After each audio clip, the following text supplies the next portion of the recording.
లోకానికి వేరైన జీవిత విధానాన్ని, జీవన శైలిని కట్టుకునేవారై ఉన్నారు. భూ సంబంధులు కాదు వీళ్ళు. దైవ వంశము భూ సంబంధులు కాదు, పరలోక సంబంధులు.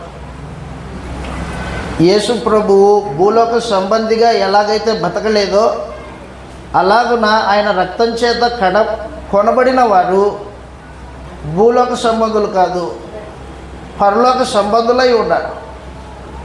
వారి పౌరస్థితి పరలోకమందు ఉన్నది. ఫిలిప్పీలకు రాసిన పత్రిక 3వ అధ్యాయంలో ఈ మాటలు చదువుతాం మనం. పరలోకపు వంశానికి చెందిన వాళ్ళు, పరలోకపు పౌరులు వారు. ఫిలిప్పీలకు రాసిన పత్రిక 3వ అధ్యాయం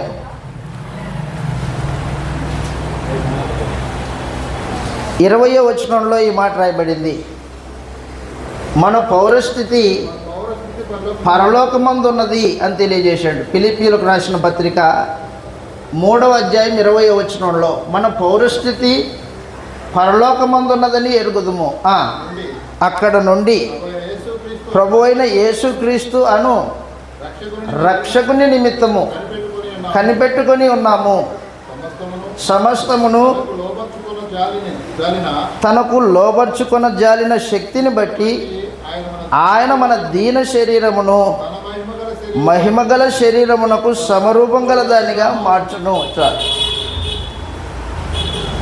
క్రైస్తవులు భూలోక సంబంధులు కాదు, వాళ్ళు పరలోక సంబంధులు. వారి పౌరస్థితి పరలోకమందు ఉన్నది అని తెలియజేశాడు. పరలోకపు పౌరులు భూమి మీద పరదేశులు, యాత్రికులు. తమ దేవుని యందు సంపూర్ణమైన విశ్వాసం కలిగి దేవుని మీద ఆధారపడి ప్రతి విషయంలో ఆయన మీద ఆనుకొని జీవితాన్ని కొనసాగించేవారు. వారు భూ సంబంధమైన మాటలు, భూ సంబంధమైన జీవిత విధానము వారికి ఉండదు. లోకంలో నుండి వేరు చేసుకున్నాడు వారిని దేవుడు.